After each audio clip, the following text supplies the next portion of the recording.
l'assainissement, on peut en parler? Oui, bien sûr. On peut parler de l'assainissement? Oui, on parle de l'assainissement. On peut parler dans cette émission de votre projet quand vous arriviez au gouvernement. Vous sembliez très volontaire au niveau national, oui, d'une RDC plus propre. Aujourd'hui, quand on voit Kinshasa, quand on voit même Lubumbashi, qui était il y a quelques années encore propre, de moins en moins, on a l'impression que ce pays est assaini. Alors, qu'est-ce qui se passe, Madame la Ministre? Oui, vous avez raison. L'assainissement au niveau du ministère de l'Environnement demeure un grand défi, un très, très grand défi. Dès la prise en charge au niveau de l'environnement, la prise des fonctions, j'avais présenté un dossier au gouvernement, tout en sachant qu'au niveau du gouvernement central, c'est la politique et la stratégie, l'opérationnalité en termes d'assainissement, ce sont des provinces et des municipalités. Bon, malheureusement, à ce stade, ça tarde encore parce que là, tarde ça tarde dans l'exécution. Mais on a vu récemment, ou on a vu il y a quelque temps, que le gouvernement a pris des engagements avec notamment Kinshasa. Oui, oui. On parle de 2 millions de dollars 2 par millions mois. de dollars, oui, oui. Cet argent, c'est de votre programme? C'est vous qui avez initié tout ça? Oui, j'ai initié, je n'ai pas parlé en termes de budget, mais le gouvernement avait pris un montant forfaitaire à signer l'accord. Qui est payé tous les mois? Oui, qui est payé à la ville de Kinshasa. Et nous sommes maintenant en train d'attendre l'évaluation de l'exécution parce que moi, j'avais demandé qu'il y ait l'accompagnement de toutes les villes, les grandes villes en fait. J'avais cité Kinshasa, Matadi, Kisangani et Lubumbashi comme des projets pilotes. Mais je n'ai pas pour autant croisé les bras. Nous avons accompagné au niveau du gouvernement. Il y a 2 usines aujourd'hui qui travaillent dans la transformation des bouteilles en plastique, qui font la transformation, les recyclages. Nous avons Clean Plast et OK Plast, où nous avons déjà préparé des arrêtés interministériels d'accompagnement pour que nous puissions leur donner des facilitations à absorber environ plus de 10 000 tonnes de déchets qui sont déversés dans la rue chaque jour à Kinshasa, par exemple. Alors, au niveau de la ville, je vois les tentatives qui se font à gauche, à droite, mais nous attendons l'évaluation formelle qui a été décidée au niveau du gouvernement pour voir changer la mesure actuellement. Qu'est-ce que vous allez évaluer? Ce que vous avez mis en place ou vous allez évaluer la manière à laquelle la ville va réagir à ce qui aurait dû être? La manière à laquelle la ville est en train d'utiliser ses fonds sur l'assainissement.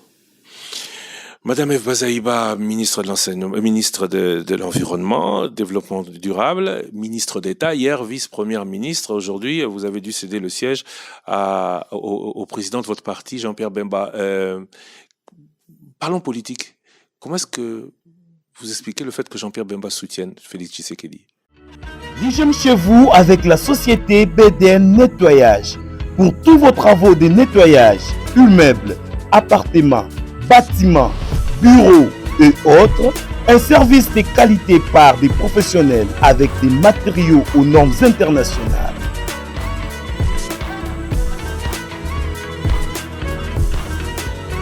La société BDN Nettoyage offre aussi un service des femmes de ménage expérimentées pour tous vos besoins. Pour tout contact, plus 33 61 38 86 338 plus 243 97 91 99 381.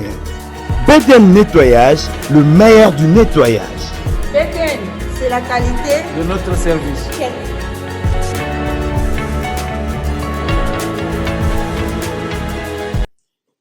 C'est le patriotisme tout simplement. Je pense que vous n'êtes pas de la dernière pluie en République démocratique du Congo.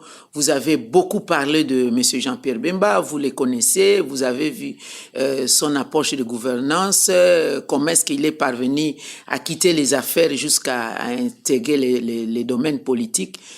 Moi, j'ai parié sur le patriotisme parce que il est inconcevable de quelqu'un de Saint-Trump de laisser voir les choses se faire sans mettre la main dans la pâte. Oui, hier, il a été empêché pendant 10 ans à ne pas contribuer au développement, à la paix dans son pays, mais il ne peut pas croiser les bras quand il voit que de l'autre côté, ça brûle.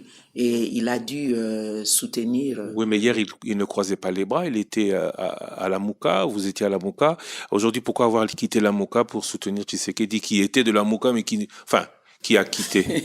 Longue histoire. Oui. Alors, en quelques mots, je peux dire, nous étions justement choqués. Moi, ça m'engage que moi, ce que je vais dire actuellement.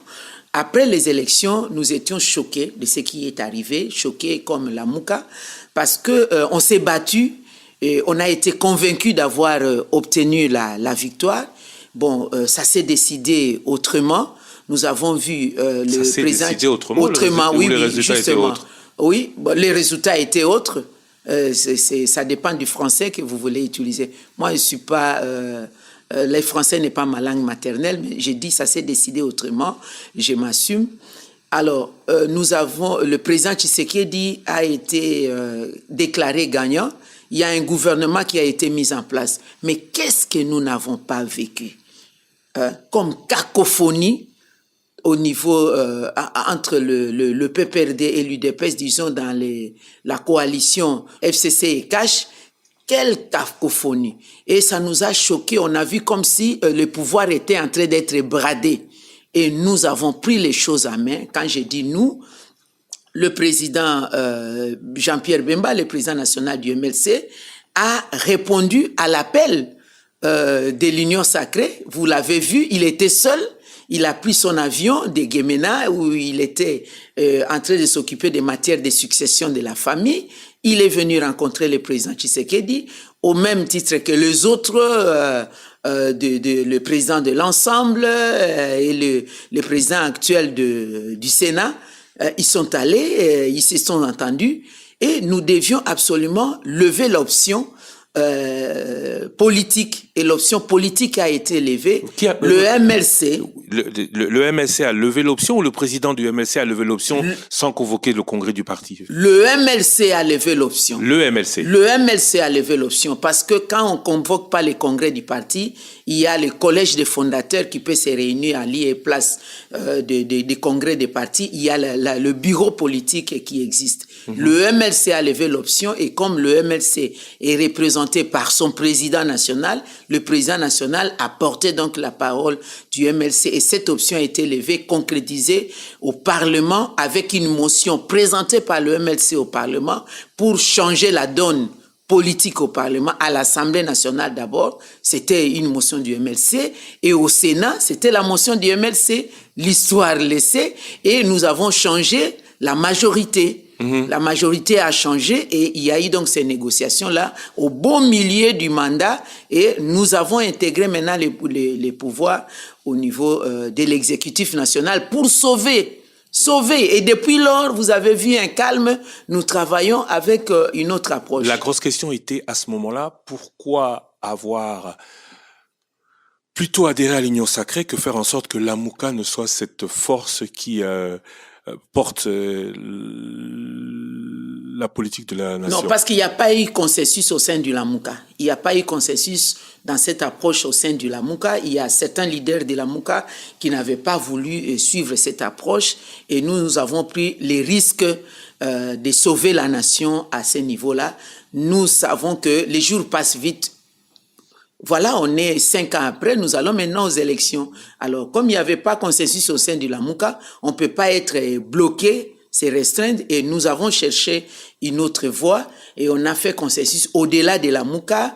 Il y a eu avec l'UDPS, avec la FDC, avec les autres individualités, une partie de FCC, et nous avons créé donc cette union sacrée et voilà là où nous en sommes. Une union sacrée qui, à la fin de l'année, aura comme candidat Félix Tshisekedi, c'est-à-dire que Jean-Pierre Bemba ne sera pas candidat. Vous savez, on ne gère pas la République seulement au sommet de l'État. La contribution actuelle de M. Jean-Pierre Bemba à la vice-primature, à la défense, vous avez vu que ça a redonné l'espoir au peuple congolais. Vous n'avez qu'à questionner la population. Faites un micro-baladeur. Et de l'autre côté, moi, j'ai fait une analyse. Quiconque est contre la présence de M. Jean-Pierre Bemba au ministère, comme vice-premier ministre à la Défense, vous savez tout de suite les placer dans la position d'être contre la République. Parce que le peuple congolais le veut. Je paraphrase ici le président Nelson Mandela qui disait « Toutefois que vous posez des actes, à chaque fois que vous prenez des lois où l'étranger est contre ce que vous êtes pour votre pays, si la population est pour, allez-y, parce que nous sommes là, on n'est pas politique pour soi-même, on est politique pour le bien-être social de la population. » Et moi, j'encourage tous ceux qui encouragent M. Bemba dans cette démarche. On ne gère pas la République seulement au sommet de l'État. Donc Jean-Pierre Bemba ne sera pas candidat? Je ne parle pas à sa place, je ne parle pas à la place du Congrès du MLC. Du MLC, mais je vous dis, on ne gère pas la République au sommet de l'État. Je suis en train de donner ma contribution, je ne suis pas président de la République. Et je suis fier de la contribution que je donne actuellement. Vous-même, farouche opposante à Félix Tshisekedi hier, comment se passe cette collaboration? Vous êtes depuis 2 ans au gouvernement, ça se passe bien? Vous entendez bien aujourd'hui? Masolo ya kwanga tikela bateke ya immobilier tikela Imo Congo hôpital ya PDG expert docteur en immobilier Leinza Umayala pokuna mapangu nyonso eza ya koteka sans exception esengeli boyebake pona ba problème na bino nyonso etali vente achat paix location équipe ya ba professionnel ya Imo Congo hôpital ba traitaka yango dada avec impact na idéologie botu na nganini ba service eza yele na Imo Congo hôpital lokola vente achat location paix likambo etali déménagement na bino bomi tungisa kutu te po ba bis permanent etandami wana kaka pona ko servir ba client na bango. Bonjour, les angai président ya Imo Congo hôpital. Bien hôpital pour la nini. Donc toute personne ozoluka ndaku ya kofutela to ya kosomba pana biso ba maladie en immobilier. Alors nous sommes là pour na traiter cause la solution. Muto ozoluka villa, concession, terrain vide, même en location ou bien achat. Donc moi et mon équipe nous sommes disponibles pour na solution. Ya solo bondi melanga masolo ya immobilier botikela yango Imo Congo hôpital. Pokuna mapangu nyonso eza ya koteka sans exception. Kodutete na ya bino pesa ya koteka. On a des problèmes d'unité que la République démocratique du Congo. On n'est pas au gouvernement pour faire réjaillir nos sentiments, nos égos. Là, ce qui intéresse, c'est la République démocratique du Congo. J'ai pris ma position en bonne et due forme avant les élections, juste après les élections. Et le MLC, je vous ai dit, s'est réuni pour évaluer l'action que nous avions faite, pour évaluer ce qui était en train de se passer. Et le MLC a pris une autre position. J'ai été envoyé au gouvernement par la direction politique du parti, par le président national Jean-Pierre Bemba. J'ai été mandaté, en tout cas je suis dans la ligne du parti. Je suis fier de rester longtemps, je suis toujours dans la ligne du parti. N'en déplaise peut-être à d'autres qui disent « elle a trahi, elle a fait ceci », mais j'ai trahi qui? J'avais un contrat avec le peuple congolais via la vision du MLC. Mais je suis toujours dans la vision du MLC, donc ma conscience est tranquille, je n'ai pas trahi. Eve Bazaïba, je vous ai rencontré pour la première fois, c'était en 2002. Il y a 21 ans, et j'aime à dire, vous le savez, je vous le rappelle à chaque fois, j'aime à dire qu'en 2002, à Pretoria, lors de la signature de l'accord global et inclusif, vous étiez à l'UDPS et vous étiez la femme forte. On parlait déjà de femme forte à l'époque, qui avait fait que cet accord, côté politique, parce qu'il y avait les belligérants, mais il y avait aussi l'opposition politique, avait pu être signé à l'UDPS. Tout le monde n'était pas d'accord avec vous. De la Eve Bazaïba de l'UDPS, femme forte, de la Eve Bazaïba d'avant élection au MLC, de la Eve Bazaïba aujourd'hui vice-premier ministre puis ministre d'État, quelle est celle que vous préférez le plus? Qui a déçu? Est-ce qu'il y en a une qui a déçu l'autre? Est-ce qu'elle continue de pouvoir tous les matins se réveiller en se regardant dans le miroir et se disant j'ai fait ce que j'ai pu, j'ai pas fait ce que j'ai pu, j'aurais pu mieux faire, ou je suis totalement satisfaite de ce que j'ai fait? Oui, merci beaucoup. Je pense que cette question, peut-être, on aurait pu la poser à l'opinion. Ça dépend, l'opinion politique ou société civile. L'opinion ne vit pas avec vous. C'est de vous que je voudrais cette réponse oui, aujourd'hui. Oui, mais en ce qui me concerne personnellement, je pense que je donne ma contribution comme je l'aurais pu le donner, même s'il y a parfois des pesanteurs et tout ça. Et la seule fois où je me suis senti être retardé dans mon action, c'est pendant l'absence de M. Bemba. pendant qu'il était en prison, les 10 ans. les 10 années, j'étais en train de réfléchir pour dire, suis-je vraiment dans la bonne position? Mais en tant que juriste, avocat, quand je voyais les contenus de son dossier, j'avais la ferme conviction de savoir que il pourrait s'en sortir de là et je suis dans la bonne voie. La seule fois où je me suis remise en question, c'était ça et puis finalement, je crois que je suis dans la bonne position. Vous avez rappelé 2002. 2002, j'avais pris un risque important. C'était toujours par rapport au patriotisme parce que c'est l'UDPS avec l'ASD qui avait fait que nous rentrions encore à la table des négociations. ASD, je rappelle, Alliance pour la survie du dialogue. La sauvegarde du dialogue. Oui, nous devions rentrer à la table des négociations. Et c'était inconcevable pour moi que toutes ces personnalités nous ont suivis à la table des négociations. C'était déjà une victoire pour nous. Et qu'il y ait des problèmes entre belligérants où nous ne sommes pas concernés, que nous puissions bloquer la démarche. J'avais pris donc la responsabilité de dire l'accord devra être signé. Et paix à son âme, le président Tshisekedi, lorsque nous avons discuté, et même le président Mbeki était là, ils m'ont donné raison et nous avons signé l'accord. Merci d'avoir rappelé cela. C'était un moment le plus important. Donc ça a scellé la réunification du pays aujourd'hui et ça nous a permis d'être là où nous en sommes. Sinon, le pays était déjà au bord de la partition des faits. Alors, l'autre étape, c'était l'étape donc de la transition où nous n'avons pas participé. Donc, nous sommes revenus de là, on a signé l'accord global et inclusif. Vous étiez UDPS, oui. Oui, j'étais UDPS pour participer aux institutions. Le président Tshisekedi avait donné le mot d'ordre que nous n'allions pas participer parce que le partage équitable et équilibré du pouvoir... La première vice-présidence, c'était parti à Arthur Zaïdi Ngoma et non pas à lui. La première vice-présidence, la vice-présidence de l'opposition était présentée à Zaïdi Ngoma au lieu que normalement c'était le président Tshisekedi qui devait le prendre. Vous savez aussi bien, comme aussi journaliste d'investigation, qu'il m'a été demandé de prendre la vice-présidence à l'insu du président Tshisekedi. J'ai dit que je ne pouvais pas trahir la vision du parti. Si vous voulez que l'UDPS représente l'opposition politique, ça sera le président Tshisekedi, ça ne sera pas Madame Bazaïba. Alors, donc voilà, mais je suis fier d'avoir pris ces positions-là. Donc je garde ma ligne d'intégrité. Pour faire court, vous n'avez pas voulu trahir le peuple en 2002 à Pretoria, vous n'avez pas voulu trahir Étienne Tshisekedi en 2003 en prenant la vice-présidence pour le compte de l'opposition. Pendant ces 10 ans d'éloignement, vous n'avez pas voulu trahir Jean-Pierre Bemba. Mais est-ce qu'aujourd'hui, vous n'êtes pas en train de trahir ceux qui pensaient de vous hier, que vous ne pourriez pas aller de compromis, certains disent compromission, et être aujourd'hui mis au gouvernement, certains diront à la mangeoire, plutôt que d'être aux côtés du peuple? Je ne suis pas à mangeoire, je suis des côtés du peuple parce que je suis en train de servir le peuple aujourd'hui. Lorsque je vous parle de l'évolution que nous parlons, nous travaillons ici dans le cadre de l'environnement, le contenu que nous avons donné en matière environnementale aujourd'hui n'était pas connu hier.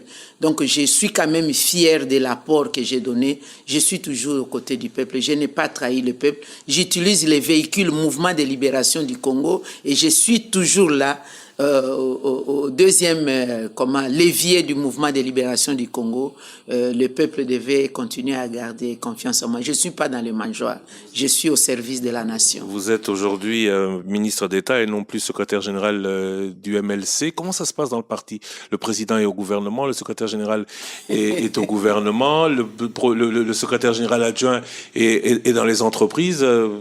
Comment se comporte le MLC? Mais au fait, mais on est en politique, pourquoi? C'est pour on est dans un parti politique, c'est la pépinière par excellence pour la conquête du pouvoir.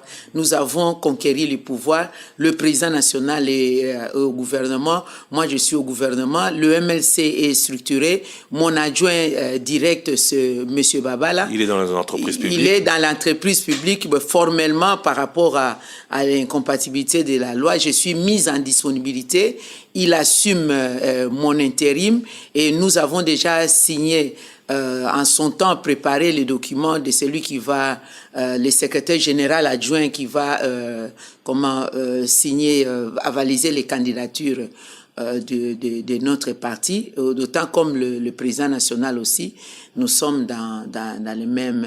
dans les mêmes dispositions. Dans les mêmes dispositions, comme le président Tshisekedi. Il est président national de non, président il ne l'est plus. Non, il ne l'est plus. Non. Celui qui est là n'est pas président, il est intérimaire. Oui. Il assume l'intérim. Oui, le président élu, c'est le président Tshisekedi, nous sommes d'accord. Voilà. Les membres du MLC ne sont pas orphelins de leurs dirigeants aujourd'hui? Non, ils ne sont pas orphelins de leurs dirigeants. Le parti, le comité exécutif tient des réunions et puis nous sommes là, nous conseillons et tout ça. Je suis comme mandaté, je suis en fait mandaté, délégué au gouvernement. Je suis parlementaire élu. Demain, après-demain, on peut me dire que je ne suis plus au gouvernement. Je rentre parlementaire et puis ça dépendra du président national. Je vais récupérer mes positions au sein du parti. Le MLC qui présentera des candidats à tous les niveaux, sauf à la présidentielle. Le congrès n'a pas encore décidé. Le congrès nous allons nous réunir bientôt pour prendre position. Mais en tant que membre de l'Union sacrée, il serait inconcevable que le MLC propose quelqu'un à l'élection présidentielle. Comment ça inconcevable? Nous sommes en politique. Attendez les congrès. Comment vous voulez parler à la place du congrès du parti? Mais c'est pour bientôt. Quand?